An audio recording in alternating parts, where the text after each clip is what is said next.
Eu fico aqui lá. Olá, gente, boa tarde, bem-vindo ao Esporte aqui na tela da NDTV, chegando para você nessa quinta-feira. Já vou dar uma boa tarde para o Sérgio Badalalotti aqui, tudo bem, Badá? E o técnico da Chapecoense, Humberto Louser, primeira vez aqui com a gente no Balanço. Prazer é todo meu, obrigado pelo convite, estamos aqui para esclarecer todas as dúvidas do nosso torcedor. Vamos falar um pouquinho da estreia do técnico da Chapecoense dentro de casa, né? Vai jogar pela primeira vez dentro de casa, treinando a Chapecoense aí contra o Joinville. Um grande jogo difícil para a Chapecoense, Humberto. A gente falava muito isso aqui nos bastidores, né?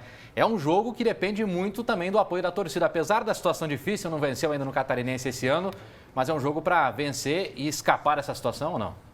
Com certeza, é mais um jogo, é mais uma decisão que a gente se enfrenta, a gente sabe da situação incômoda que a gente vivencia nesse momento, na última colocação, então nós necessitamos dessa vitória e eu acredito que o torcedor mais uma vez vai abraçar a equipe como sempre fez ao longo da sua história, então nesse momento a gente precisa demais dos nossos torcedores, mas dentro de campo também nós precisamos resgatar esse DNA da Chapecoense. Desde que aqui eu cheguei, claro que nós fizemos 3 jogos fora de casa, então em busca desse DNA que a gente tem trabalhado diariamente, incansavelmente também, para que a gente possa levar para a arquibancada aquilo que o torcedor quer ver. Uma equipe que se entrega, uma equipe que se impõe em cima do seu oponente, uma equipe que envolve o adversário, e se envolver, jogar de forma vistosa. É claro que isso demanda um pouco mais de tempo, mas nós precisamos ter esse start aí para que a gente possa dar sinais de melhoria e de evolução, que eu tenho certeza que o torcedor vai abraçar ainda mais e vai encher essa arena, como eu costumei ver os jogos da Chapecoense aqui, e sempre sendo um fator determinante os resultados favoráveis dentro de casa. Chega para a conversa aí, Badá, uma pergunta para o técnico do Verdão. Eu quero voltar um pouquinho no tempo.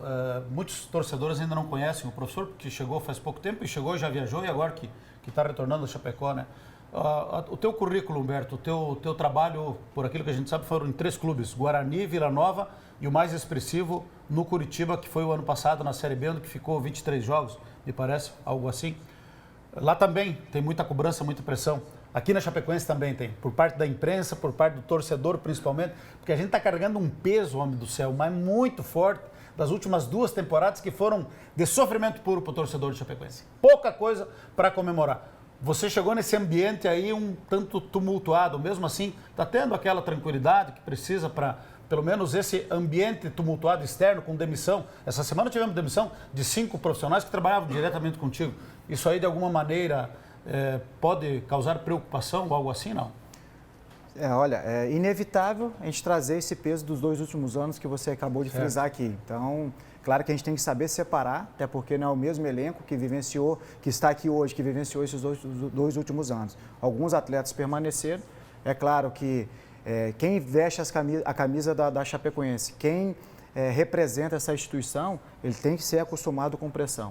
Ele vai saber que a Chapecoense, os últimos anos, jogou Libertadores, jogou Sul-Americana, jogou o Campeonato Brasileiro, figurando sempre lá na parte de cima, né? Então, nós temos que ser sabedor também que a gente vivencia num momento muito ruim. Temos conversado com a direção também, nós vamos disputar uma competição muito árdua. Precisamos encorpar o nosso elenco, até porque são 38 rodadas. Quanto a Humberto, essa interrogação também eu sei que eu carrego comigo, até mesmo porque eu sou um jovem treinador.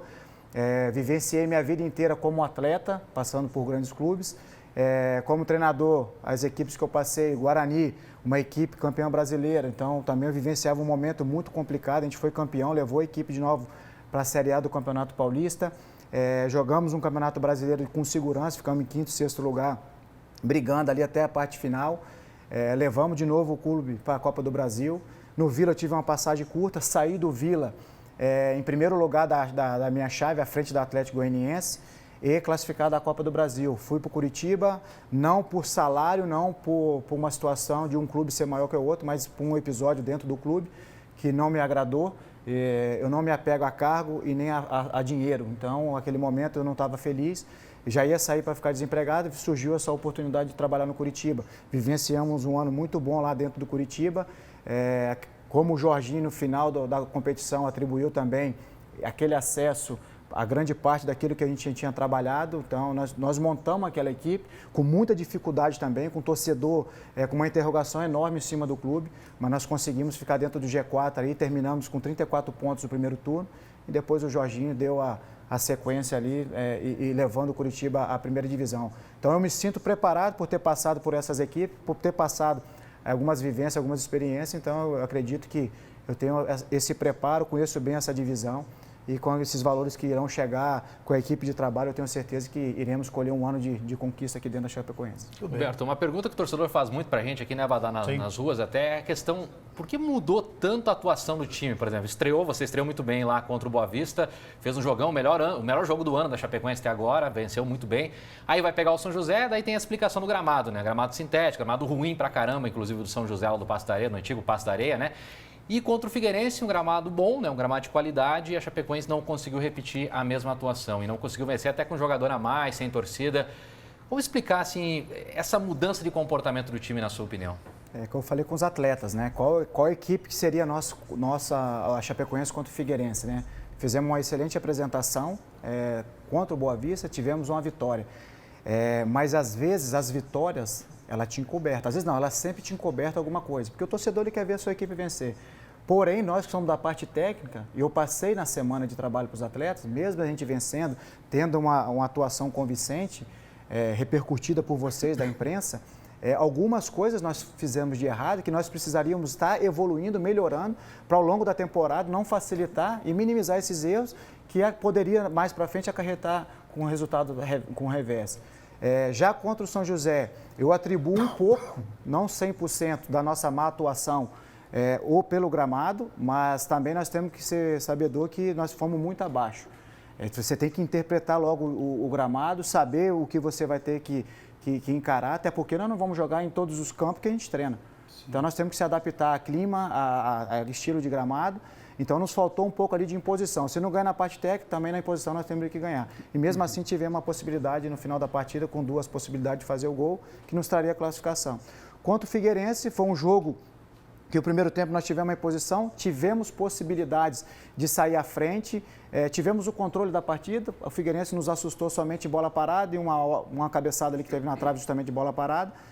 No mais, nós tivemos o jogo controlado, porém, as nossas tomadas de decisões, elas foram equivocadas. No momento que a gente tinha que acelerar, que foi estudado, que foi treinado, a gente optou para conduzir bola e muitas vezes não tirar do setor da retomada de bola, onde estava preenchido. Então, o lado oposto estava sempre bem aberto, que foi isso que nós traçamos como estratégia, e nós não conseguimos transportar para o jogo aquilo que nós treinamos, conversamos como estratégia, e as nossas tomadas de decisões naquele jogo foram equivocadas, acarretou que a gente saiu de lá com resultado de empate. Certo. Eu tenho 2 perguntas pontuais. Eu faço muito o papel do azia aqui, tu já conviveu com muito azia, né? Torcedor, comentarista. Está acostumado, professor? Aqueles que são azia. E eu pergunto aquilo que o torcedor quer saber, então eu tenho 2 perguntas pontuais. O que acontece, e tu já está envolvido, com o goleiro Elias? Porque ele está aqui desde 2017 e de 2017 até 2020, se passaram por aqui na Chapecoense uns 10 treinadores, eu acho. Mais ou menos. E não tem Cristo e maneira de os treinadores confiarem no Elias para colocar ele jogar. Ele jogou lá contra o São José, entrou no lugar do Tchepo, que fazia uma partida brilhante, e foi para os pênaltis, enfim, e aí todo mundo imaginava, bom, contra o Figueirense o Elias vai ser o titular, até porque o João Ricardo nem estava junto lá em Porto Alegre. E aí, contra o Figueirense, entrou o João Ricardo. Essa é uma pergunta. E a outra, o porquê, foi uma definição tua, foi do jogador, por que deixaram o Lima, um guri da base, que não tinha feito nenhum jogo ainda inteiro no profissional, bater um pênalti tão importante contra o São José, que foi o pênalti que, infelizmente, causou a eliminação da Chapecoense? Vamos lá. A questão do Elias e o João. Isso. O João, ele iniciou a temporada como titular da equipe. E eu respeito muito, não somente esse departamento, que é específico de treinador de goleiro, então tem que ouvir bastante o preparador de goleiros, assim como eu respeito o Guilherme, que é o chefe da assessoria. Então tem algumas hierarquias dentro de cada departamento. Eu trabalho dessa forma, interdisciplinar, dando autonomia para cada profissional que representa esse cargo, certo? É claro que a tomada final é minha, eu tenho que gerenciar todos esses aspectos.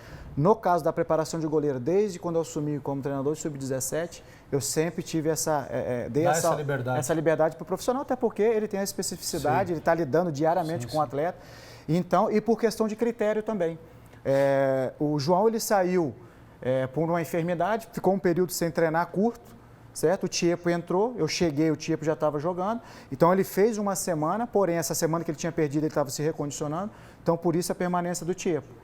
Certo? E quando o Tchepo se lesiona, automaticamente o João, como vinha como titular, já tinha cumprido a sua etapa de treinamento, certo? Então ele retornou como titular. Feliz é Humberto, feliz é Chapecoense, que tem 3 bons goleiros. Agora, o que vem de trás do Elias, eu não posso falar porque aqui não estava. Eu vejo um atleta com potencial grande, um atleta de personalidade, que tem que ter como goleiro, e com muita qualidade. Então, como eu falei, feliz é Humberto e a Chapecoense, que conta com 3 bons goleiros. Então, aquele que foi escolhido vai servir muito bem a Chapecoense. Contra o Elias, o Lima é um atleta jovem, que está nesse processo de evolução, como vários que tem. A gente tem que saber o momento de colocar, o momento de tirar, que esses meninos eles vão oscilar dentro da competição, até para terminar esse processo de formação deles. E naquela ocasião, tem a minha confiança, entrou para jogar. Era uma substituição que a gente precisava fazer até para mudar, até melhoramos no jogo, em função da entrada dele também, junto com o Paulinho.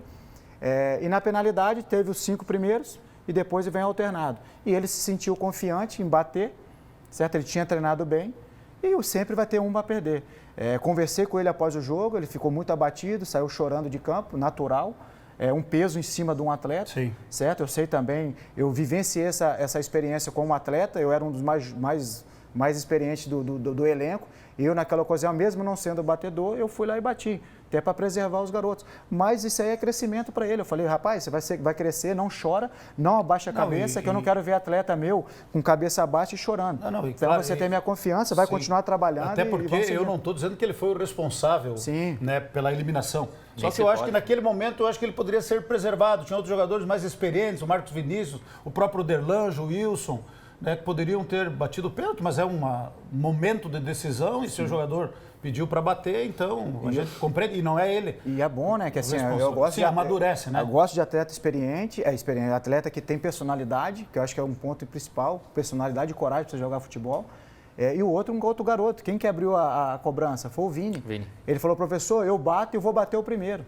Só que o Vini, ele já vinha jogando. Tem mais tempo, tá mais experimentado. Ele já vinha jogando no ano passado, já jogou uma Série A, era titular. Por isso que me chamou a atenção, porque muitas vezes a gente ouviu a palavra aqui, tem que preservar os garotos da base. E naquele momento ele não foi preservado. Sim. Mas não é o fim do mundo. É 1,5 milhão a menos, apenas a diretoria. Mas não podemos. Mas eu podia ter ganho no jogo no tempo normal. Verdade. Lógico, alguém. Como poderia ter perdido também, porque também teve a chance, a defesa do time. Mas com certeza contra o Joinville, agora olhando para frente, nós vamos ver um time com mais sangue nos olhos, com mais garra, com mais determinação, né, professor? Porque não dá mais, eu acho que tu vai falar isso com eles, não dá mais para adiar a primeira vitória. Faltam 2 rodadas e a Chapecoense está na lanterna. E tu conhece a história da Chapecoense, últimos 4 campeonatos catarinenses, a Chapecoense decidiu os 4, ganhou 2 e perdeu 2. Não é posição para a Chapecoense e para o Humberto Louser, que está querendo aproveitar também a visibilidade da Chapecoense, está numa zona de rebaixamento, numa lanterna de campeonato catarinense. Não dá para adiar mais, né? Tem que ser domingo, né, Juninho? Agora, decisões, são 2 decisões aí, né? Eu não falei, eu não vou falar, eu já falei. Falou. Já falei, como eu falei do resgate do DNA, desde que aqui eu cheguei. É nisso que nós temos trabalhado. Claro que incomoda, não tivemos uma vitória ainda dentro do estadual. O Humberto tem 3 jogos, quando eu aqui cheguei, fora de casa, 1 vitória e 2 empates. Uma com questão eliminatória, que acaba sendo uma derrota. São 3 jogos que nós não tomamos gols. Então nós temos que também, dentro da adversidade, tentar algo bom, que está sendo produzido. Nem tudo está errado e nem tudo está perfeito quando você vence. Aqui que eu falei anteriormente, quando a gente vence, a gente sempre está vendo, pode o torcedor comemorar, vocês da imprensa elogiar, mas eu vou estar sempre vendo algo a evoluir. Então, assim que eu trabalho. Então, e também não pode mais passar, é inadmissível. A palavra que eu usei para eles é inadmissível você colocar, ver a tabela e a gente em último colocado. A Chapecoense com a história que tem. Então, é um momento da gente ir para campo, o torcedor também está com essa expectativa, eu também, os atletas também. Nós tivemos uma conversa ontem, vamos ter uma hoje já analisando e projetando nossa estratégia de jogo para que a gente possa ter um comportamento diferente do que tivemos até esse momento. Preciso fazer 2 perguntas ainda, professor. Está se cogitando aí o nome de um novo coordenador de base da Chapecoense, coordenador técnico, né? André Martins, atualmente no Atlético Paranaense. Tu conhece, o que você acha desse nome? E uma outra situação, né, Badá, que a gente falou muito aqui, é a questão das punições para os jogadores da Chapecoense. A Chapecoense entrou com efeito suspensivo já. O que você achou dos 4 jogos para o Anselmo Ramon, Paulinho Mocelin e os 2 jogos aí para o Derlan? Conversando ontem com o departamento jurídico, né, até que eles estiveram presentes lá no clube, a informação que entraram, sim, com efeito para suspender essa pena, minimizar pelo menos, né, para que esses atletas possam estar a campo, estão nos ajudando nessa decisão. E agora é aguardar. Vou chegar agora ó, às 2 horas, tenho uma reunião lá com o pessoal para saber, para entender essa situação, até para eu projetar a minha equipe.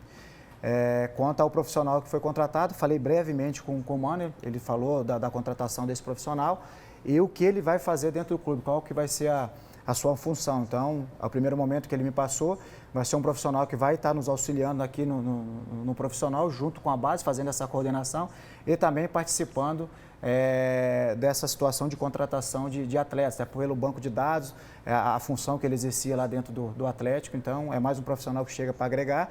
Claro que vamos ter nossas conversas, já tive um primeiro contato com ele, mas via telefone, e esperamos ele aqui o mais breve possível para que a gente possa sentar e traçar esse planejamento ao longo da temporada e saber de fato qual que vai ser a função dele aqui dentro do clube. Mais alguma pergunta, professor? Não, só desejar boa sorte.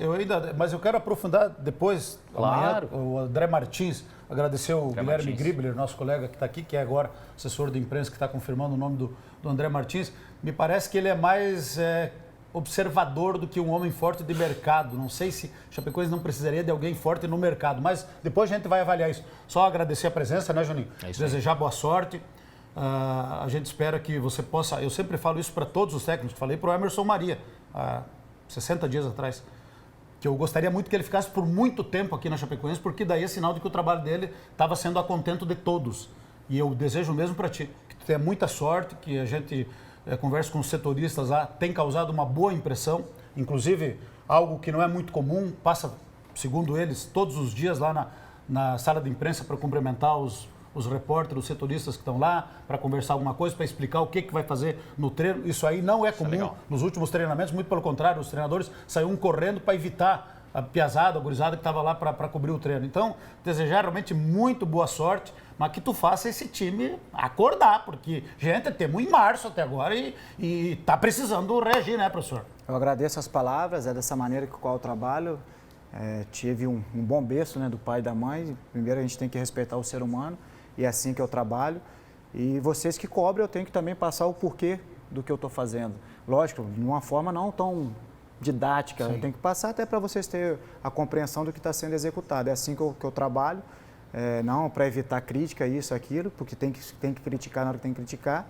Mas bem tranquilo, o torcedor pode ter certeza, o compromisso que eu tenho com a Chapecoense, até porque eu vivo disso aqui, a minha família depende disso aqui, é uma paixão minha, eu me sinto muito à vontade dentro de campo, então eu estou aqui para ajudar a Chapecoense a conquistar os seus objetivos ao longo da temporada e fazer também com que os atletas evoluam individual e coletivamente. Obrigado, Humberto Lúcio. Muito obrigado. Sucesso aí. Prazer, sucesso, muitas felicidades. Obrigado. Muito boa sorte. Fala um pouquinho de velocidade para fechar aqui, né? No último fim de semana, São Bento do Sul recebeu os melhores pilotos de automobilismo de terra do país para a segunda etapa do Campeonato Catarinense de Automobilismo 2020. Com o final de semana de tempo bom, o Autódromo Lourenço Schreiner, em São Bento do Sul, no norte do estado, recebeu cerca de 5.000 pessoas. Mais de 120 pilotos vindos do Paraná, Santa Catarina e também do estado de São Paulo se inscreveram para a etapa. O meio-oeste e oeste foram muito bem representados na prova. Na categoria autocross injetado, o catanduvense Gustavo Magnabosco foi o melhor no final de semana, liderando as duas baterias de ponta a ponta e ficando com o troféu da segunda etapa. O joaçabense Ero Júnior, do carro número 151, também subiu ao pódio, ficando com a terceira posição. Na categoria autocross força livre, Cristiano Possobon de Joaçaba foi o melhor e levou o primeiro lugar da etapa. Outro joaçabense que também subiu no pódio foi Reuel Ratti, do carro número 12. Ele ficou com a terceira colocação. Na categoria autocross carburado, quem se deu melhor e venceu a segunda no ano foi o chapecoense Fábio Pedersetti, aumentando ainda mais a distância do segundo colocado na pontuação geral da competição. Na categoria Stock Pro, o xanxerense Jean Colpani, do Stock Car Ômega número 97, ficou com a sexta colocação. Na categoria Marcas A, Naor Petri, do carro número 1 de Joaçaba, teve problemas no final de semana e ficou com a nona colocação. A próxima etapa do Campeonato Catarinense de Automobilismo 2020 está marcada para os dias 18 e 19 de abril, na cidade de Ascurra. Tá certo, então. Parabéns, Fábio Pedersetti, né? Fábio Pedersetti, a gente viu na matéria do Pido aí, grande representante de Chapecó no autocross, 2 provas, 2 vitórias, 100% de aproveitamento, tá voando o seu Fábio Pedersetti. Parabéns, meu amigo, continue assim representando bem Chapecó.